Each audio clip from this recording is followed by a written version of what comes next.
Bonsoir Jean-Luc Mélenchon. Bonsoir. Vous êtes le président du groupe La France Insoumise à l'Assemblée, candidat déclaré à la présidentielle. Vous êtes surtout député de Marseille et vous êtes sur place à Marseille ce soir. Oui. On attend donc le montant de l'enveloppe d'Emmanuel Macron qui a un petit peu, voire même beaucoup de retard sur l'estrade au-dessus du Vieux-Port. On attend aussi les priorités, mais on sait d'ores et déjà quels seront les grands axes de ce plan. École, sécurité, 12 morts par balle en 2 mois, on le rappelle, transport. Vous craignez un plan, je crois, pas assez concret. C'est ce que vous avez dit hier. Non, je ne vais pas tourner autour du pot. Il est en campagne électorale et il est venu à Marseille. Mais un signal qui ne concerne pas, à mon avis, les Marseillais. Je vais vous dire pourquoi dans un instant. Mais il dit au reste du pays, je m'intéresse à tout. Bon. Et alors, du coup, plus personne ne se demande comment il se fait que c'est un président de la République qui, tout d'un coup, remplace le maire, le président de région, le président du conseil départemental. C'est lui qui décide ce que vont être les transports, les écoles, etc. Un côté moi qui m'insupporte, il y a peut-être des gens qui adorent ça, qui est monarchique et surtout qui est, il faut bien comprendre la mentalité des Marseillais, qui est exaspérant. Parce que M. Macron est déjà venu une fois proposer un grand plan. À l'époque, il était ministre de M. Valls. Et le plan n'a donné rien du tout, puisqu'il devait réhabiliter les quartiers. Et dans le quartier auquel je pense, on continue à avoir de l'eau jaune au robinet. Avant ça, il y avait eu M. Jean-Marc Ayrault, qui était venu lui aussi avec 3 milliards. On n'en a pas vu la couleur. Avant ça, on avait eu une lettre de M. Sarkozy. Alors, tout le monde est plein de bonnes intentions, mais à la fin, les gens à Marseille voient que ça ne change rien à leur vie. Et que cependant, on a parlé d'eux. On a mis en scène leur misère, on a mis en scène leurs difficultés, et rien ne change. Il y a donc ici, si vous voulez, beaucoup d'exaspération à l'égard des engagements de l'État. Au demeurant, quand il dit, à l'instant, vous venez de passer un extrait que je trouve significatif, il dit, on ne pouvait pas rester dans le rythme habituel. Ah bon, pourquoi ? Parce que dorénavant, les plans et les projets ne seront plus soumis aux appels d'offres, ne seront plus soumis au règlement européen. Hier, ils ont commencé, comme j'ai posé la question, un petit peu à virer leur cutie et à dire, ça ne se fera pas tout de suite. Ok, on a compris. Alors après, vous dites que vous attendez le chiffre, moi aussi, mais je vais vous dire d'avance, chers auditeurs de RTL, ça ne voudra rien dire.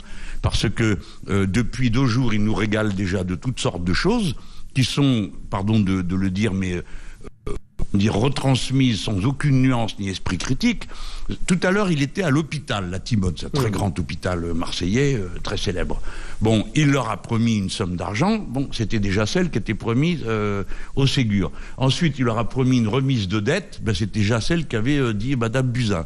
Hier, il parlait de sécurité. Il a repromis les mêmes policiers que M. Darmanin avait promis. Donc, les gens de Marseille, ils le savent, tout ça. Alors, vous autres, vous êtes à l'extérieur, c'est normal, vous avez vos propres problèmes. Vous habitez, je ne sais pas où, à Toulouse, Lyon.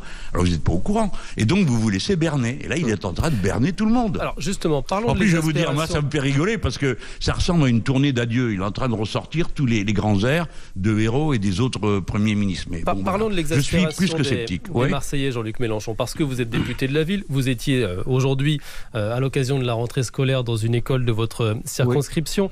On a beaucoup parlé ces derniers jours de l'état des écoles. 170 établissements prioritaires pour être rénovés, établissements scolaires à Marseille. École, transport, sécurité, ce sont sur ces sujets-là que les Marseillais vous interpellent, vous ont interpellé aujourd'hui ? Mais évidemment, comme vous-même, comme tout le monde, on est là, on fait notre vie comme on peut, on tâche de prendre notre petite part de bonheur. Quels sont les problèmes qu'on a tous les jours ? Est-ce que nos enfants sont correctement accueillis à l'école ? Qu'est-ce qu'ils ont un futur s'ils travaillent sérieusement ? Pour ça, il faut qu'ils puissent le faire. Vous avez parlé de ma visite dans une école. Figurez-vous que c'est l'école miraculeuse. Elle a été entièrement reconstruite. Incroyable. Mais écoutez bien les gens. Les gens qui faisaient cette école ont attendu 17 ans dans les baraquements. Ça vous dit quelque chose ? Pendant 17 ans, vous avez des gosses qui ont démarré leur scolarité dans des baraquements. Et il a fallu que les gens se fâchent pour que les gosses qui étaient dans les baraquements aillent dans la nouvelle école, parce que sinon elle était réservée pour un beau quartier qui vient d'être construit. Et tout est comme ça. Écoutez, en France, où que vous alliez, le maire est de droite, le maire est de gauche, ça change rien, il s'occupe des gosses. Faut le dire, honnêtement. Les maires s'occupent d'abord des écoles. Vous venez à Marseille, l'école publique a été dédaignée pendant des décennies, au profit sans doute de l'enseignement privé, mais regardez, je suis allé dans une école, elle s'appelait Saint-Louis de Rouvre. Bon, le Rouvre. Eh bien, il y avait 200 gamins dans la maternelle, 200 enfants, ça s'appelle une usine, pas une maternelle. Il n'y avait pas de préau dans la cour de l'école et 12 pipis pour les gosses. Donc ça n'existe qu'à Marseille. Alors c'est vrai qu'on a une situation exceptionnelle de dénuement. C'est pour ça qu'il ne faut pas jouer avec les nerfs des gens. Il ne faut pas leur promettre des choses qu'on ne leur donnera pas. 600 millions d'euros, parce que c'est la somme réclamée par la mairie. On va voir si Emmanuel Macron signe le chèque. 600 millions d'euros pour rénover les écoles marseillaises. Pour vous, ce n'est pas un progrès, Jean-Luc Mélenchon? Si les 600 millions sont pris en charge par l'État, bien sûr que c'en est un. C'est toujours bon à prendre. Moi, je comprends. Vous avez entendu à l'instant le maire de Marseille. Bon, il est socialiste, et puis c'est un brave homme. Et il est là, il a bien ciré les chaussures du président de la République. Je veux dire, c'est normal, les élus locaux, ils sont dans une telle situation d'asphyxie que l'argent qu'on leur propose, ils le prennent. Mais moi, je ne suis pas tenu aux mêmes égards de langage. Je suis député, élu par une partie de la population de Marseille comme député national. Donc, j'ai ma totale liberté de parole. Eh bien, je vous dis que je ne crois pas ce qu'il dit, le président de la République. Je ne le crois pas. Et hélas, mais franchement, vous êtes quand même un esprit critique, vous êtes un commentateur politique, quelqu'un qui arrive 8 mois avant une élection et qui vous promet des sommes d'argent dont tout le monde sait que le premier euro ne pourra pas être dépensé. Je lui ai dit d'ailleurs, les présidents, quelle garantie vous... Alors il m'a dit hier, on vous a vu discuter, on n'a pas pu lire sur vos lèvres, il y avait des masques, mais on vous a vu discuter hier à la mairie. Vous nous dites que la ficelle marseillaise est un peu grosse à 8 mois de la présidentielle. Est-ce que vous lui avez dit la même chose au président de la République? Attendez, hier c'était l'accueil républicain, donc vous savez, il y a une courtoisie, on n'est pas en guerre civile quand même, il ne faut pas exagérer, donc moi je suis un opposant. Dites voir au passage, j'en profite pour vous dire que je me sens un peu le seul opposant, parce qu'alors là, c'est un concert de louanges universel, et les dirigeants nationaux des différents partis sont tous inscrits aux abonnés absents. Personne rien. Alors évidemment, M. Macron a tout le droit de penser qu'il peut raconter ce qu'il veut. Il n'y a plus que moi comme opposant dans ce pays, c'est quand même incroyable. Alors hier, je lui ai d'abord dit des mots de civilité. Bonjour, comment ça va? Baissez pas votre masque, vous allez attraper la Covid. Flac, vous savez que je suis taquin. Et après, ce que je lui ai dit, je ne vous le dirai pas. Mais enfin, je suis un peu trahi par mes mains, mes doigts. C'est vrai que c'était un peu animé, mais c'est normal, on l'accueillait. Mais après, non, ne me demandez pas, en plus de la courtoisie républicaine, de faire semblant de croire à ses boniments, parce que là, c'est trop, quoi. Il est en campagne électorale. Moi aussi, hein. Mais je m'en cache pas. Alors lui, il ne faut pas qu'il fasse semblant de s'intéresser à Marseille. Bon, il s'y intéresse comme tout le monde. Mais non, n'exagérons pas, quoi. C'est une campagne électorale et il est en train un peu de se moquer de nous, quoi. Alors, évoquons justement cette campagne, Jean-Luc Mélenchon. On sait que vous vous êtes lancé tôt, effectivement. Vous assumez depuis la fin de l'année dernière. Alors, vous n'êtes pas seul à gauche. Primaire des Verts la semaine prochaine. Arnaud Montebourg, Anne Hidalgo dans les starting blocks. Fabien Roussel au PCF qui est lancé, qui ce matin était l'invité d'Alba Ventura sur RTL. D'ailleurs, il a refusé de parler de vous. Je ne parle pas des autres, dit-il.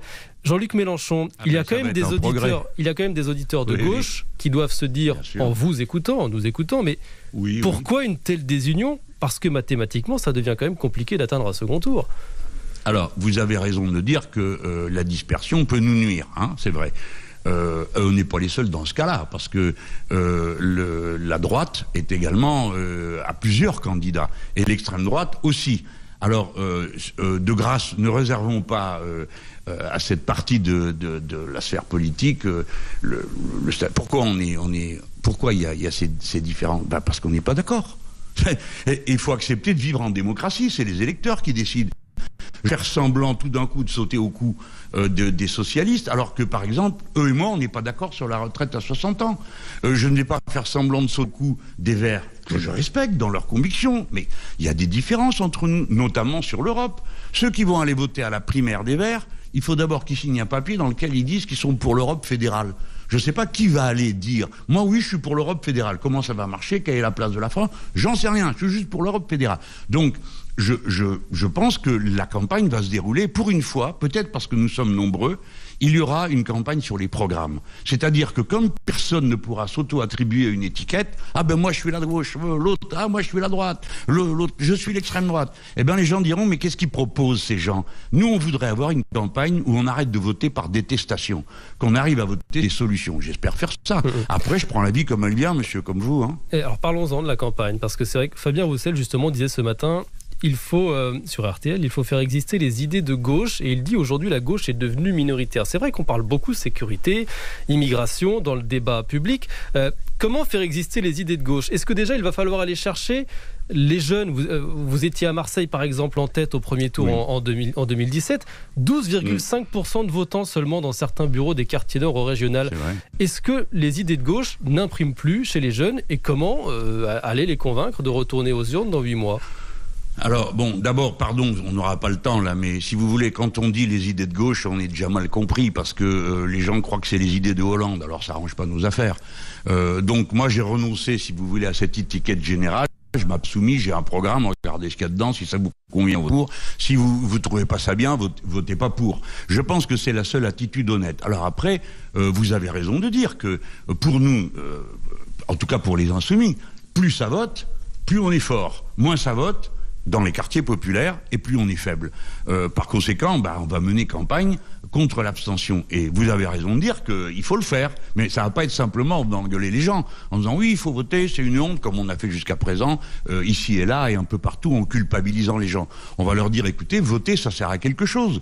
Si vous votez pour moi, Jean-Luc Mélenchon, il se passera la retraite à 60 ans, il y aura la planification, la planification écologique, on refera les institutions de la République, vous aurez une 6e République. Bon, on peut être contre, mais si on est pour, c'est pour moi qu'il faut voter. Alors, voilà, c'est ça que je vais dire aux gens. Puisque vous avez parlé des retraites, dernier point, vous allez sans doute croiser dans les manifs certains de vos concurrents à gauche, puisque la CGT appelle à manifester notamment le 5 octobre. Non mais attendez, mes concurrents, ils sont à gauche et à droite, vous avez l'air de l'oublier. Oui, mais ils ne sont pas tous dans les manifs contre la réforme des retraites à droite. Jean-Luc Mélenchon, juste pour terminer, sur la réforme des retraites, RTL a révélé ce matin qu'à même à Bercy, on comptait abandonner l'idée de la lancer avant l'élection présidentielle. Est-ce que vous appelez Emmanuel Macron à officialiser en quelque sorte ses indiscrétions, à clarifier sa position?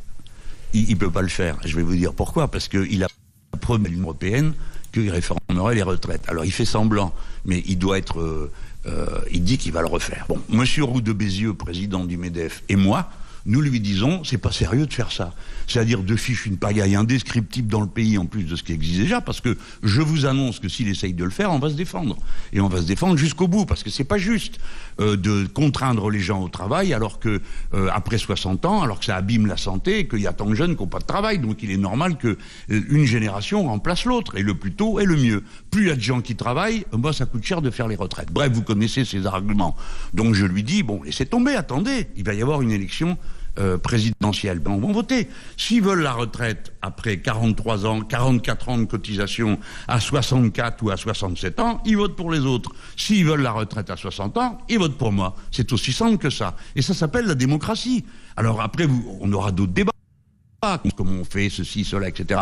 Mais au moins entendons-nous sur les termes du débat. Moi je trouve que c'est pas sérieux de vouloir relancer une réforme pareille dans un moment comme celui qu'on vit. Mais s'il le fait, il faut pas qu'il s'attende à ce que ça se passe tranquillement. Ça ne se passera pas tranquillement. Les gens défendent leur vie dans cette affaire, que voulez-vous? Merci Jean-Luc Mélenchon d'avoir été ce soir. Merci à vous de m'avoir invité.